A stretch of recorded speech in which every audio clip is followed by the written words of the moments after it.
The smoke from my own grill was the first thing I noticed. Thick, sweet with mesquite, curling over my back fence like some mocking signal flare. My grill, the one I bought before deployment, wasn't supposed to be burning when I hadn't even stepped foot inside yet. Then I heard laughter. Loud, relaxed, careless laughter, as if my backyard had turned into someone else's Saturday hangout. I dropped my duffel bag right there on the sidewalk, heart pounding in my chest. I sprinted up the driveway, boots crunching gravel, and tried the front door. It didn't budge. My key jammed, scraped, useless against a lock that had been changed while I was halfway around the world. And then I heard the click of heels. Pearls tight around her throat, clipboard in one hand like a scepter. The HOA president herself appeared at the end of my walkway. She didn't look surprised to see me. If anything, she looked annoyed, like I was an inconvenience to her perfectly rehearsed schedule. "Can I help you?" she asked, her red lips curving into something between a smirk and a warning. You ever have a moment when you realize the battleground isn't sand or mud or steel, it's your own front lawn? That was it, right then. Now, before I tell you how that confrontation exploded, let me rewind. You need to understand Linda Dawson, because people like her, they don't just stumble into power. They build it, brick by brick, fine by fine, memo by memo.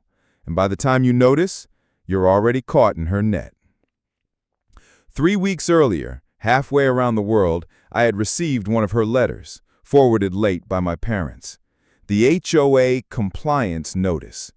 It claimed my grass had grown past 4 inches, my mailbox paint was chipped, and my property appeared to be abandoned. Now let me ask you, what grass grows when the HOA itself hires a landscaping service to mow the common areas? What mailbox peels in the dead of winter? It wasn't about grass or paint. It was about control. Linda ran the Meadowbrook HOA like a military base, but not the good kind, the petty kind. She patrolled the cul-de-sacs at dawn, clipboards snapping open like a pistol slide. Neighbors called her the Pearl Sergeant, and she thrived on fear, fining retirees for cracked driveways, threatening families over swing sets that violated aesthetic harmony. When I deployed, I thought I'd left that nonsense behind. I even paid my dues a year in advance. But Linda had found her loophole: absentee owners. According to our bylaws, if a property was deemed abandoned and dues went unpaid for 90 days, the HOA could petition to secure it, to preserve neighborhood integrity. Sounds noble on paper. In practice, it meant Linda could seize homes, rent them out, and pocket administrative fees until the owner fought back in court. But here's the catch. She needed the board's approval. And the board, well, they were her loyal foot soldiers. She controlled their votes the way a conductor controls a symphony. That's how my house had become her latest trophy. Back to that day. I pounded on the door again, and this time a man opened it. Mid-30s, beer in hand, wearing flip-flops like he belonged there. Behind him, 2 kids ran circles in my living room, their voices echoing off the walls I painted myself. "This is my house," I said. My voice was steady, but my hands were shaking. He frowned. We're renting from the HOA." Renting. From the HOA. My stomach dropped. Linda stepped closer, heels sharp against the pavement. "Sergeant, you've been gone a long time," she said smoothly. "The community couldn't afford to let your property deteriorate. We took appropriate measures under Section 7.2 of the bylaws. Perfectly legal." She waved her clipboard like it was gospel. I wanted to snap it in half. But here's the thing. You don't fight fire with rage. You fight it with evidence. And Linda knew that most people never bothered to dig into the fine print. But I had months of deployment pay saved, and I had patience. Still, in that moment, patience didn't feel like an option. My grill sizzled in the backyard, my flagpole stood bare where my flag had once flown, and strangers were putting their feet on my coffee table. "Change the locks back," I said. My voice was low. She tilted her head. "You'll need to submit that request in writing through proper channels. Until then, please don't harass our tenants." Harass. She said it like I was already guilty, like she had built a wall of words I couldn't climb. I stepped closer, but the renter shut the door in my face. And just like that, I was standing outside my own house, a duffel bag on the sidewalk, neighbors peeking from behind their curtains. Here's what you need to know. HOAs thrive on isolation. They want you to think you're alone. But that night, sitting in my truck under the yellow street lamp, I started making calls. First to JAG, Legal Services for Military Members, then to a buddy who worked as a paralegal back home, and finally to one of my platoon brothers who had just rotated stateside. Because if Linda thought I'd roll over, she didn't understand what deployment had taught me. Persistence isn't optional. It's survival. Over the next few days, I started digging. Meeting minutes, email chains, notices mailed to my last known address, even though they had my updated deployment contact. Every paper trail reeked of Linda's fingerprints. She had filed a motion claiming my house was uninhabitable. She argued to the board that it would attract blight and lower property values. And then this is the kicker. She approved her cousin as the tenant. Market rate rent, paid to the HOA, with administrative fees siphoned directly into her account. That's not just shady, that's criminal. But Linda was careful. She never signed directly. She had the treasurer rubber stamp the approvals, the secretary mail the letters, the board vote unanimously after she stacked the agenda. On paper, it looked like due process. In reality, it was a hostile takeover of my home. A week later, I showed up at the HOA board meeting. Picture it, a bland community room with folding chairs, bad coffee, and the faint smell of mildew. Linda sat at the head of the table, pearls gleaming under fluorescent light. When she saw me walk in, her smile froze for just a second. "Mr. Carter, didn't expect you so soon," she said, voice sugar-sweet. I set my deployment papers on the table. "This is proof I was on active duty. You knew where I was. You never had the right to lease my property." She leaned forward, unbothered. "With respect, the Service Members Civil Relief Act doesn't exempt you from HOA compliance. Our actions were within the bylaws." Half the room shifted uncomfortably. She was lying through her teeth. The SCRA does protect service members from foreclosure or seizure while deployed, but Linda counted on people not knowing their rights or not having the stomach to fight. That night, I saw the cracks. The treasurer wouldn't meet my eyes. The secretary fidgeted with her pen. For the first time, Linda looked less like a queen and more like a cornered fox. But if she thought I'd stop there, she was wrong, because the battlefield had shifted, and this time I wasn't the one overseas. I was home. What Linda didn't know, what she couldn't know, was that I wasn't fighting this war alone. And when you hear what happened next, you'll understand why I called it Operation Suburbia. Your lawn is a reflection of the neighborhood, Mr. Carter, and frankly, it's not up to code. That was Linda's voice, clipped and cutting, delivered 3 weeks before I deployed. I can still hear the way she tamped her red nails against her clipboard as if every click was another nail in a coffin she was building for me. I should have recognized it then. That tone wasn't about grass, it was about power. Imagine the golden hour over Meadowbrook. Sprinklers sputtering to life, sun painting the cul-de-sacs in amber light, and there she was, Linda Dawson. Perfect posture, crisp blouse, pearls fixed like armor. She didn't walk the neighborhood, she patrolled it. Every recycling bin out a minute early, every cracked sidewalk joint, every mailbox hinge, she cataloged them like a detective on a crime scene. Except the only crime she cared about was deviation from her personal vision of suburban perfection. You've probably known someone like Linda, the type who hides malice under the word community, who insists every fine, every notice, every angry email is for the good of the neighborhood. But let me ask you this. How far do you think a person like that would go if no one pushed back? 3 weeks earlier, she stood on my lawn pointing out a patch of weeds that had the audacity to grow taller than her arbitrary 4-inch rule. Section 3.2 of the bylaws, Sergeant, she said, snapping her clipboard shut like a holster. You'll be receiving a notice. That was Linda's opening move, a test of compliance. She wanted to see if I'd bow, apologize, or maybe even grovel. Instead, I paid the landscaper, had the weeds ripped out, and left for duty with the naive belief that the matter was closed. It wasn't. While I was overseas, Linda escalated. At first, it was letters, compliance violations that were mailed to my old stateside address instead of forwarded overseas, despite my deployment orders being on file. Mailbox paint peeling, curtains not uniform in appearance, grass overgrown, even though the HOA contracted its own landscaper to mow once a week. On paper, it looked damning. Stack enough notices and a narrative forms. Here's a homeowner who doesn't care, who neglects, who abandons. That's how Linda built her case, brick by bureaucratic brick. And here's the detail that chilled me when I uncovered it later. Every single notice was logged with photographs, but the timestamps didn't add up.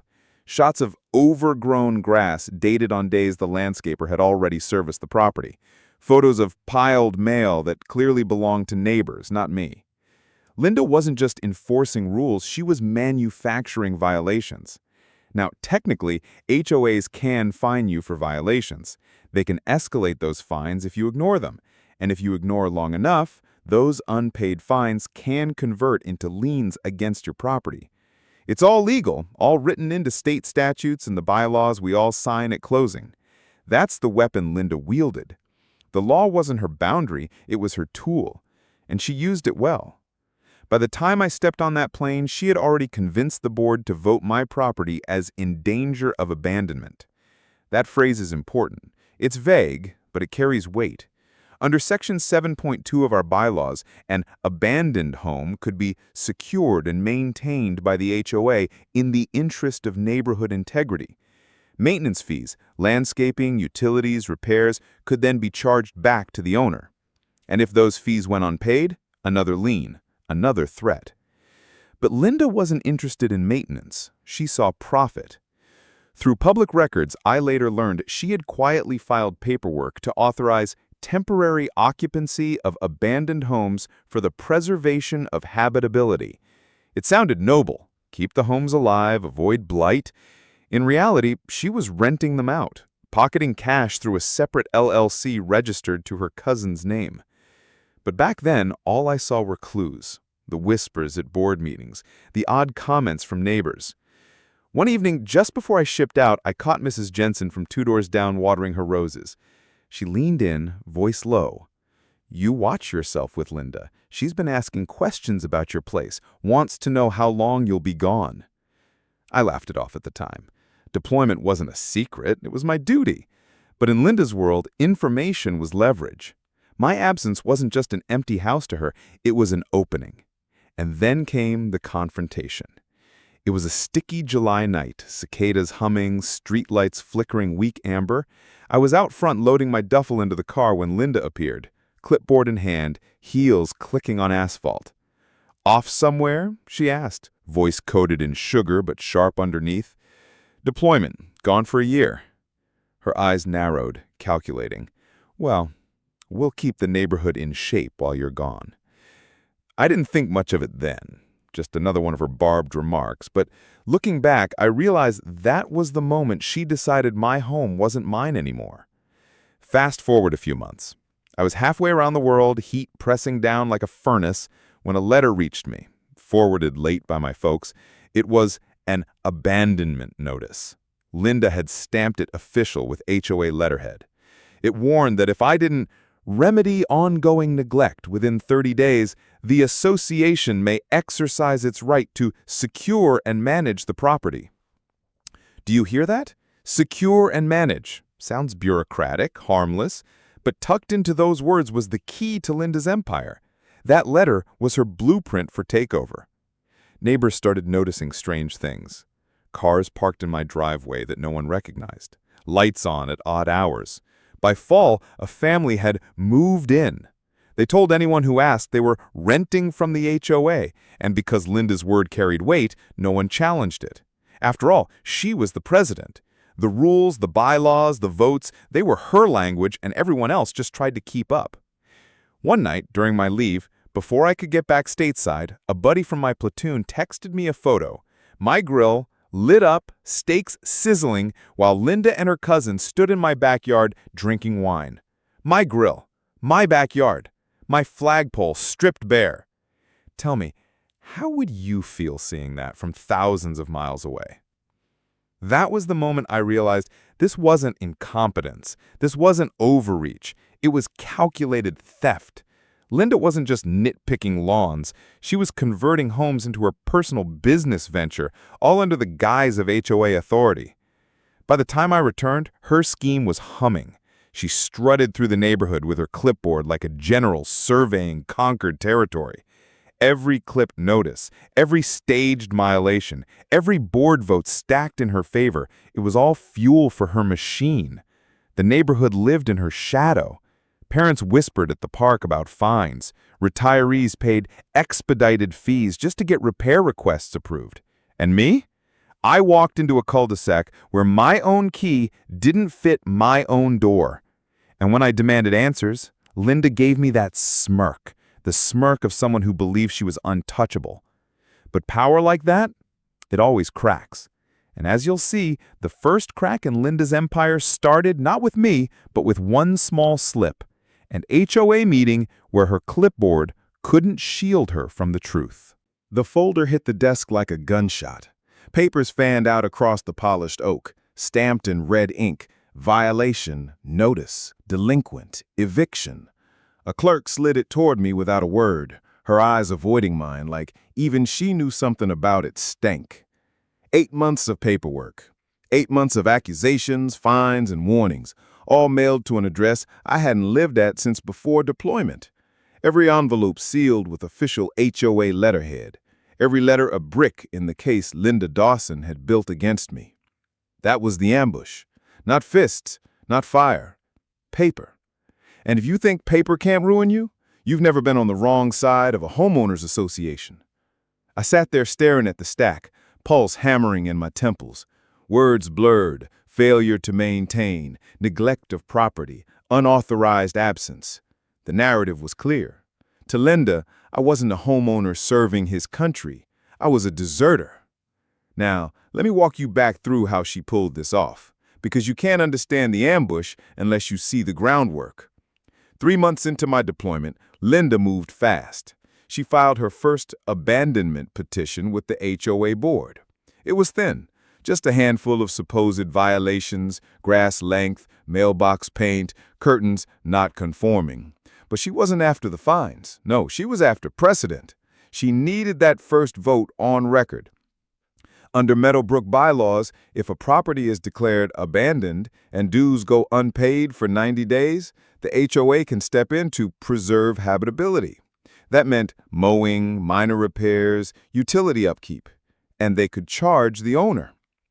In theory, it prevents ghost houses from dragging down property values, but in Linda's hands, it was a loophole wide enough to drive a moving truck through. She had the vote, unanimous of course. The treasurer, the secretary, 2 at-large members, all nodded like bobbleheads while Linda read off my supposed offenses. Not one person asked why notices sent overseas hadn't reached me. Not one questioned whether deployment might complicate compliance.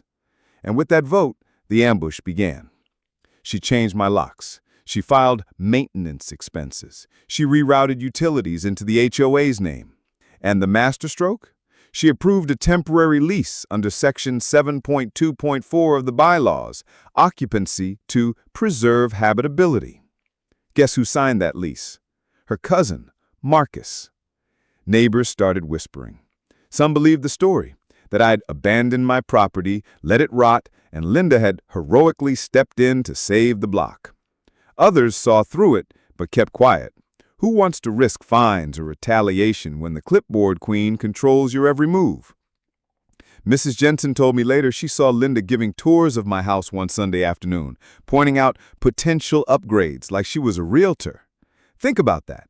My furniture, my walls, my home, treated like a listing. By the time I returned, the paper trail was ironclad. Every violation documented, every lien notarized, every rental payment logged as administrative offset. It was theft wrapped in bureaucracy. And the cruelest twist? Most of it was technically legal. Technically. That morning in the courthouse, I flipped through page after page, each one stabbed deeper.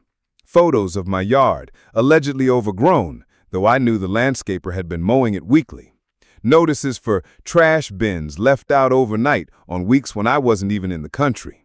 An emergency vote declaring my home unfit, with minutes signed only by Linda and her two most loyal board members. And then I saw the eviction notice, not against me, against unauthorized occupants, filed 2 months earlier as if Linda was kicking out squatters while her own cousin had been living there under her lease. She was laundering her scheme through paper. When I asked the clerk how this was possible, she shrugged. If you didn't respond, they assumed consent. Consent. That word burned. I hadn't consented to anything. I've been halfway across the world, sleeping under desert skies, carrying out orders. And here at home, Linda was weaponizing my silence. That night I drove back through Meadowbrook like a stranger. My driveway was filled with a car I didn't recognize. Lights glowed in my bedroom window. Kids' bicycles leaned against my garage. My house had been repainted a shade Linda approved. Beige, bland, compliant. And my flagpole? Gone. Removed. I parked down the street, engine idling low, and watched shadows move inside. That was my life in there, my home, and I was on the outside looking in like some trespasser. The next day I confronted Linda at the HOA office, a converted storage room at the clubhouse, fluorescent lights buzzing overhead. She sat behind a folding table, stacked with files, pearls gleaming like they were part of the uniform. "I stole your house," I said, dropping the stack of papers in front of her. She smiled. "The board secured it. You abandoned it." I was deployed. "Deployment doesn't exempt you from compliance," she said smoothly. "Our actions were in line with Section 7.2. If you disagree, you're welcome to challenge it in arbitration." Arbitration. She said it like a dare, knowing very well most people don't have the money, time, or stamina to fight an HOA and prolonged legal battles. That was her real weapon, attrition. I leaned in. "You leased my house to your cousin. That's not preservation. That's profiteering." Her eyes flickered just for a second. Then the smirk returned. "Prove it."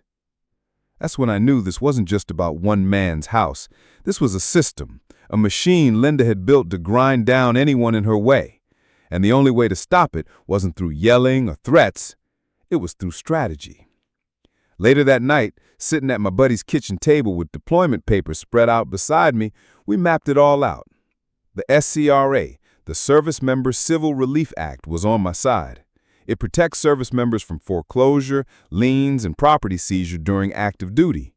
But Linda had danced just outside its lines, framing everything as maintenance and temporary occupancy. So the question became, how do you prove intent? How do you show the difference between an HOA preserving a property and a president exploiting it for profit? That's when Operation Suburbia was born. It started small. Gathering witness statements, collecting minutes from board meetings, digging into financial disclosures the HOA was legally required to file with the county. Every line, every receipt, every signature told a story. And the deeper I dug, the clearer it became. Linda wasn't running an HOA. She was running a racket. But exposing it wouldn't be easy. She had the board in her pocket, the neighborhood intimidated, and the paperwork buried in layers of legal jargon. One wrong move, and she'd bury me too, under liens, fines, maybe even foreclosure proceedings. As I left that night, I drove back through Meadowbrook one more time. My house, or was it hers now? The porch light flicked on and a man stepped out to smoke. He leaned against the railing I had built with my own hands, exhaling into the cool night air like he belonged there. I gripped the wheel until my knuckles went white. Linda thought she had me cornered. She thought paper was enough to win. But she forgot one thing. Paper cuts may sting, but when stacked high enough, they can slice both ways. And when the next board meeting came, I planned to make sure every cut landed back on her. The first firework cracked overhead just as I spotted them on my patio. Plastic cups raised, laughing too loud, sitting in chairs I'd built with my own hands, strangers occupying my home like it was theirs. My flagpole was gone, but a tiki torch flickered in its place, its flame licking the night air. I froze in the shadows, hood pulled low, stomach knotting with a heat no summer evening could match. Imagine standing on the edge of your life, watching imposters live it better than you. That was my 4th of July. And Linda? She was holding court at the grill like a queen in pearls, clipboard nowhere in sight, but the posture was the same. Shoulders back, chin high, red nails gleaming as she gestured like the neighborhood owed her applause. Every laugh at her jokes was another brick in the fortress she'd built out of fear and bylaws. That night wasn't about fireworks. It was recon. I moved slow along the cul-de-sac, blending into clusters of families and lawn chairs. The smell of barbecue smoke and sunscreen clung to the air. Kids darted with sparklers, dogs barked at the noise. And over it all, Linda's voice carried. She was bragging, always bragging. When we stepped in to preserve that house, she said, nodding toward mine, we set a precedent. We showed what Meadowbrook can be. Preserve. The word made my teeth ache. She said it like a gift, like I should thank her for renting my house to her cousin. I positioned myself near the drink cooler, pulling a soda I didn't intend to drink, ears sharp. Conversations drifted. "That's the one she leased a family, right?" whispered a man in cargo shorts to his wife. "Shh," she hissed. "Don't say that too loud. You'll get a letter." Fear. That's what kept people silent. Not loyalty, not belief in Linda's cause. Fear of the envelopes, the fines, the late fees that stacked like poker chips until you folded. I logged every glance, every whisper, every name. Recon wasn't about confrontation, it was about intel. Who hated her, who tolerated her, who feared her most. At the food table, Mrs. Jensen gave me the smallest nod. She recognized me, though she didn't out me.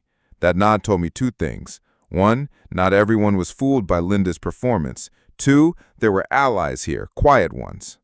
But the highlight came an hour later when Linda gathered the board around a folding table draped with a patriotic tablecloth. Burgers on plates, papers underneath. Even on the 4th of July, she couldn't resist business. I edged closer, crouching near a hedge as the fireworks boomed overhead. Snippets of conversation carried. Budget surplus. Legal fund reserve. Another property under review. Another property. Not just mine. My gut clenched. This wasn't a one-off scheme. It was a playbook. Declare abandonment, assume control, lease it out, profit. Rinse, repeat. I leaned further, risking exposure. That's when I caught it. The secretary flipping through a manila folder, pages clipped inside. I knew the logo on the top corner. County Assessor's Office. Property valuations. They weren't just finding people. They were targeting. Think about that. An HOA board with access to property values, hunting for vulnerable homes like wolves circling the weakest deer. And Linda? She was sitting back in her lounge chair, wine glass in hand, pearls gleaming against the glow of fireworks. She was proud, smug, like she was untouchable. You might be wondering, why didn't I storm the table right then, blow it all up, demand answers? Because strategy isn't about emotion. It's about timing. And the middle of a block party wasn't my battlefield. Still, the night gave me what I needed. Names, weak spots, evidence of pattern, and most important, confirmation that Linda's empire wasn't built on loyalty, but on silence.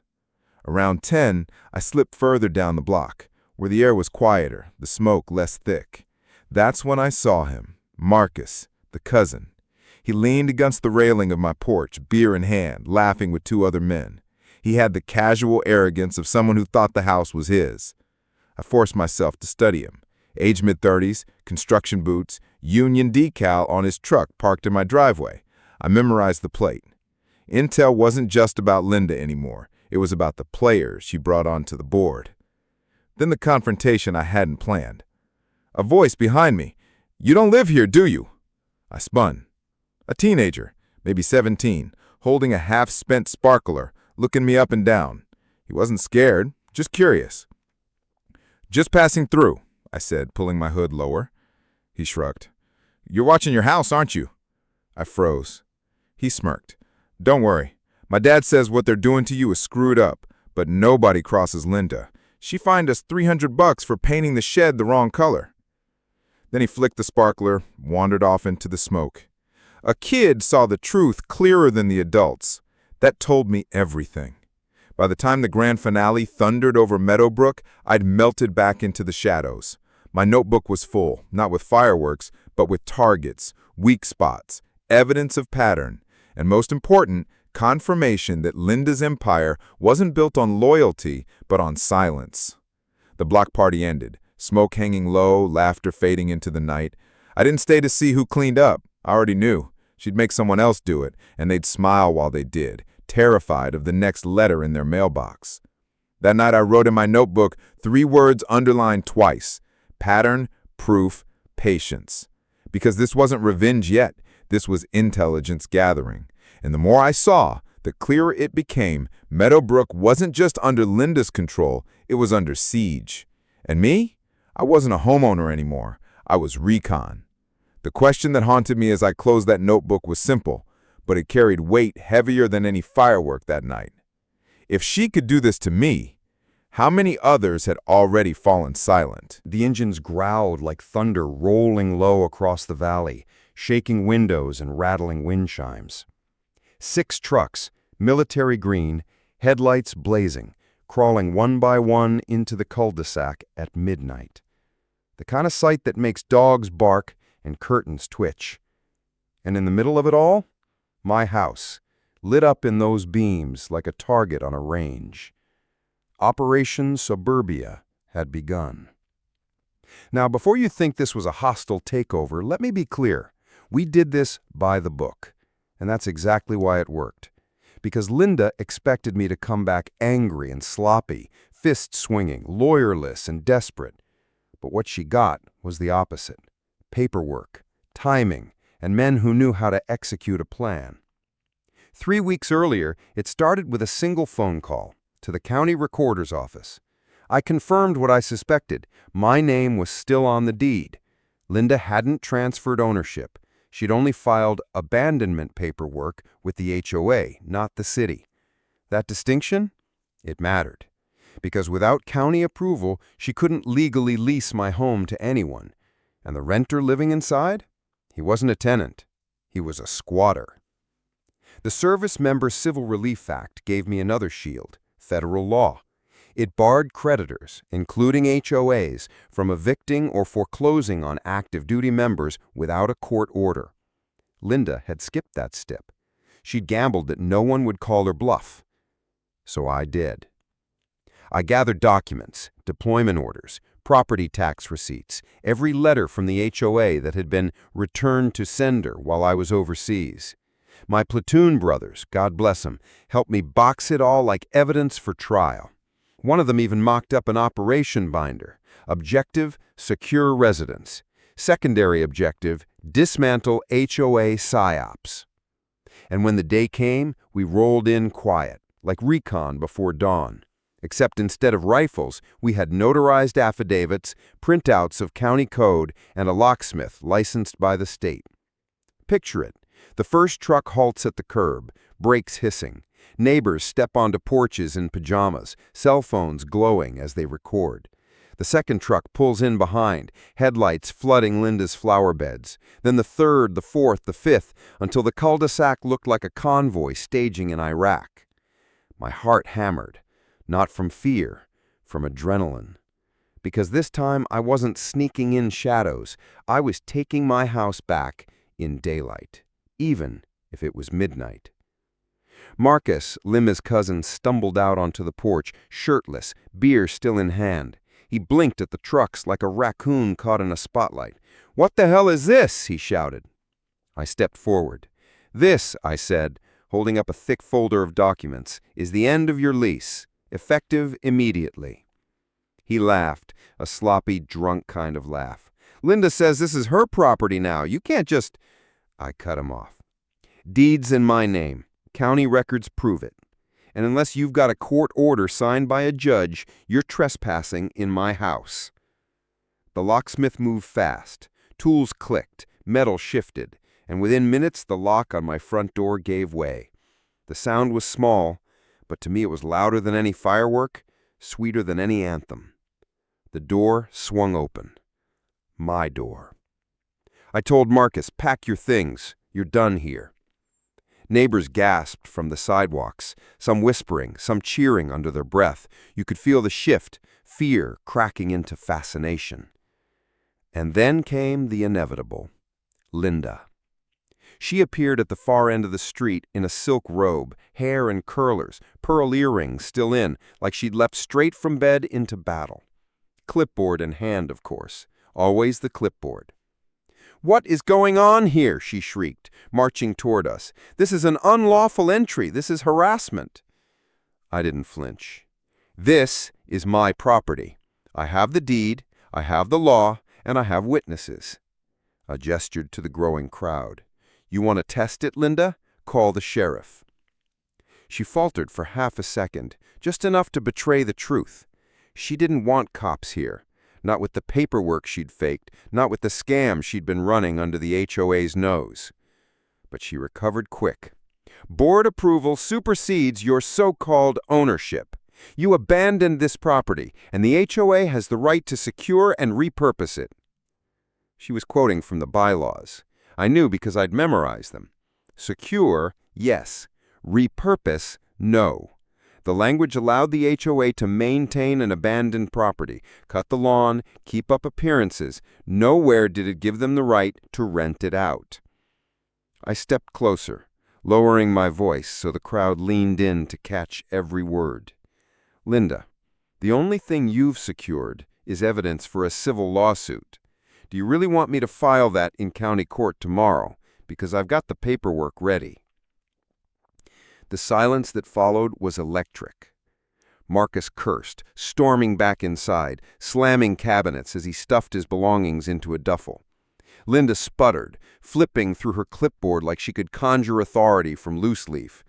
But the neighbors weren't buying it anymore. I saw it in their faces. The fear was breaking. You ever watch an anthill after you lift the glass off? Ants scattered, disoriented, scrambling to rebuild. That was the HOA board that night. By 2 a.m., the trucks were gone, Marcus had driven off in his rusted pickup, and I stood in my living room for the first time in over a year. The air smelled wrong. Cheap cologne, stale beer, someone else's cooking, but the bones were mine. My couch, dented and stained, my photos shoved into a closet, my floors, scuffed but solid. I dropped my duffel, sat on the couch, and let the silence sink in. Operation Suburbia, complete. Or so I thought. Because even as I exhaled, even as I looked around and told myself I'd won, I knew Linda wasn't done. Women like her don't fold after one bad night. They double down. They regroup. And sure enough, within 48 hours, I had a certified letter taped to my door. "Notice of violation," it read. "Unauthorized occupancy. Failure to comply with HOA reassignment procedures. Daily fine, $500. $500 per day." You're probably shaking your head right now. How far could she push it? How delusional could one woman be? But that's the thing about power. It's addictive. And when you build your empire on intimidation, the moment someone resists, you have to hit harder or the whole thing collapses. I stood there on my porch, letter flapping in the breeze, neighbors watching from across the street, and I realized this wasn't the end. This was the opening salvo. Because taking my house back was one thing. Taking down Linda's empire, that was the real war. And war was something I knew how to fight. "Objection!" Linda screeched, her voice slicing through the stale courtroom air. Her pearls clattered against the wood as she slammed both hands on the table, eyes wild, lips painted too bright. The judge's gavel cracked once, twice, a warning shot of authority. But Linda didn't flinch. She leaned forward like a queen defending her crumbling throne, shrieking about bylaws, quorums, and emergency powers. That was the moment the mask slipped. For months she'd kept her voice calm, her smile tight, her clipboard neat. But here, under oath, she unraveled, screaming about fabricated authority, waving falsified meeting minutes like they were holy scripture. And the jury of neighbors sitting in the gallery, they finally saw the truth. You want to know how we got here? 3 weeks earlier, it started with a single envelope. Linda had doubled down after Operation Suburbia, taping violation notices to my door as fast as I tore them down. Daily fines, escalating threats, even claims of trespassing on my own lawn.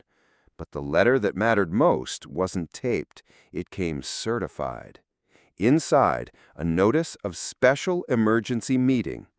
According to her, the HOA board had voted to ratify a brand new bylaw granting her power to reassign and occupy abandoned properties at her sole discretion.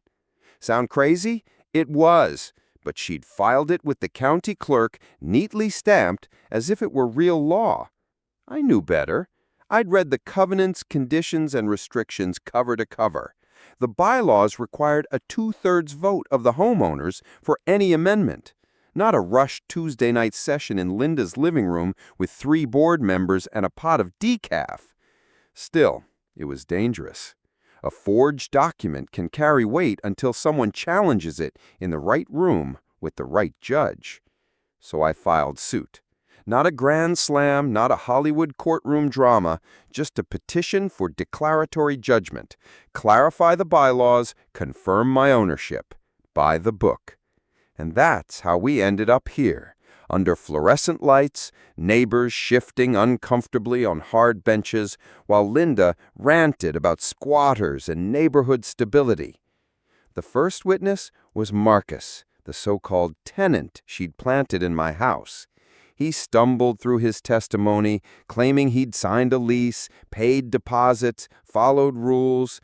But when my lawyer held up the lease, the ink barely dry, the notary block blank, the courtroom chuckled. Even the judge's eyebrows twitched. Then came the minutes. Linda had typed them herself, claiming a unanimous board vote to pass her emergency bylaw.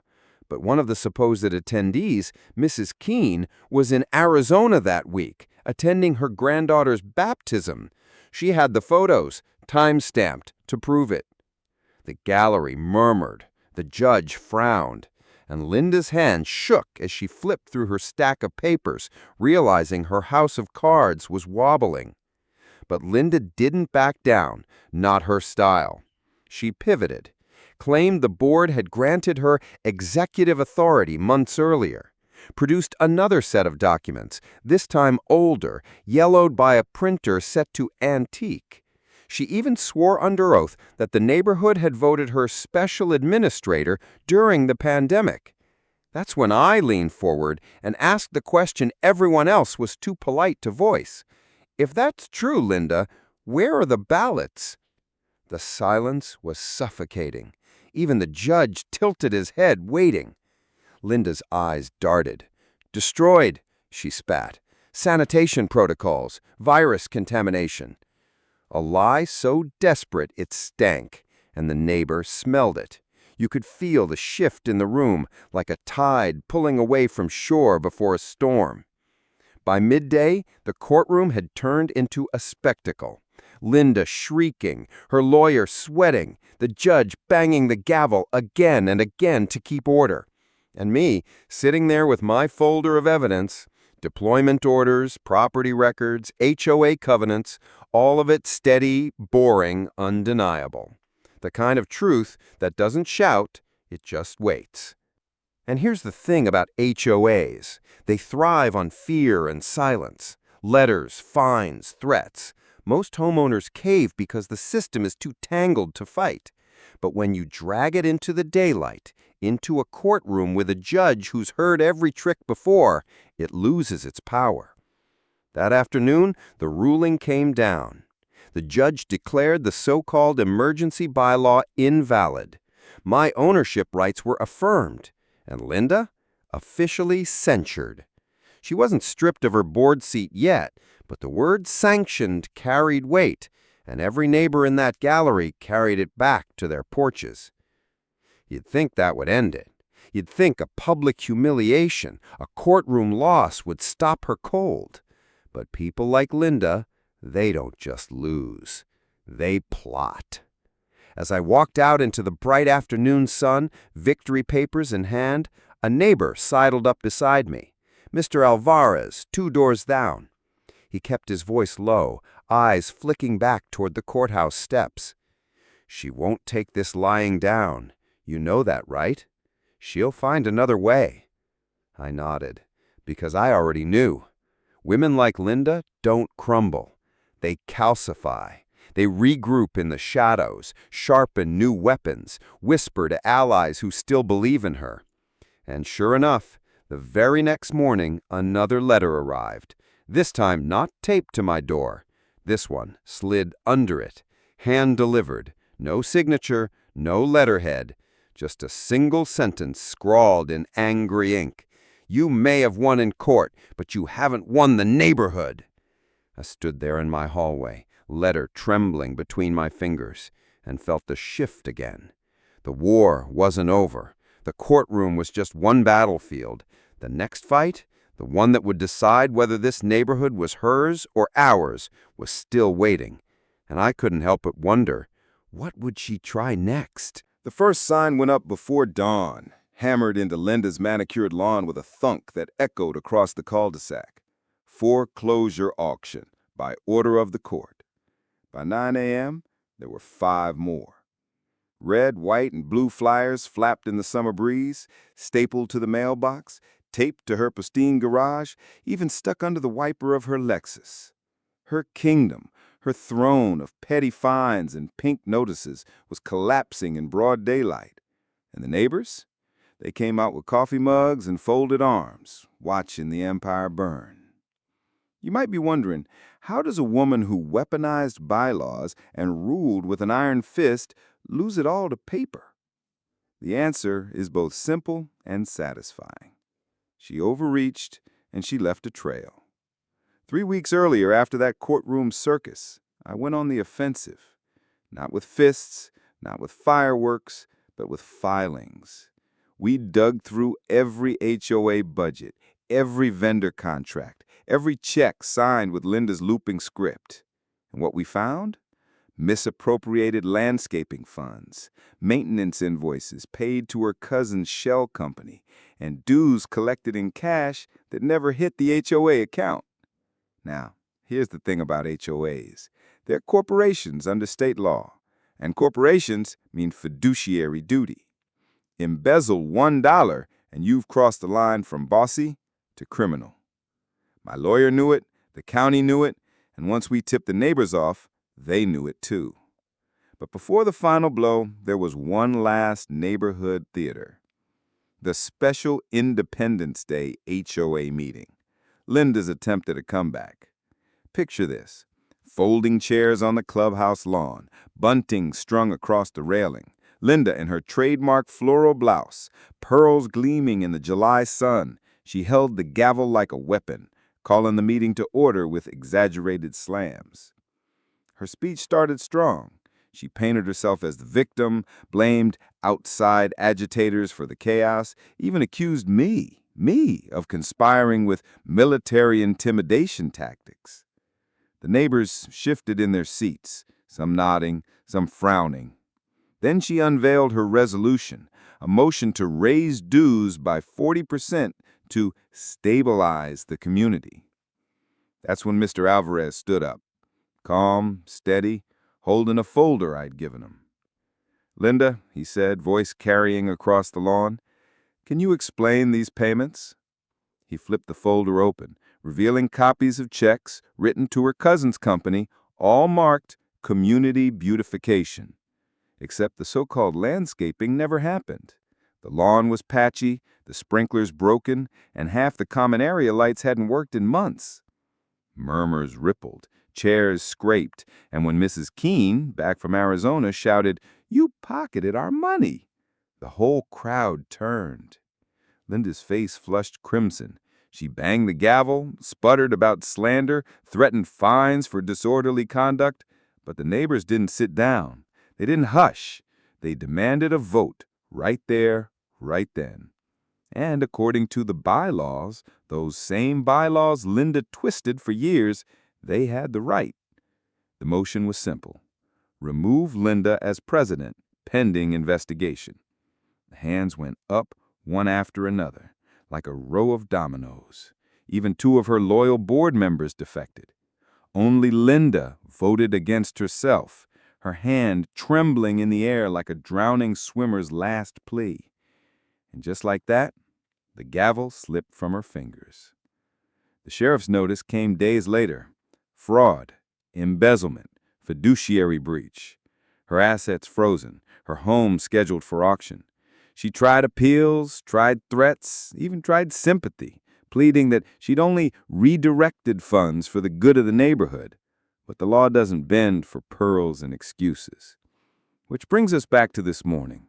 The foreclosure signs staked in her lawn like bayonets. I won't lie to you, I savored it.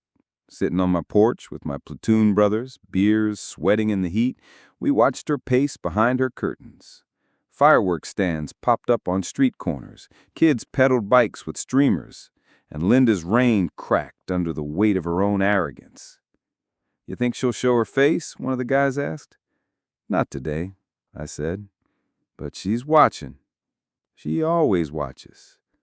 And she did. We saw the blinds twitch, saw her hand tug the curtain, pearls still around her neck even in defeat.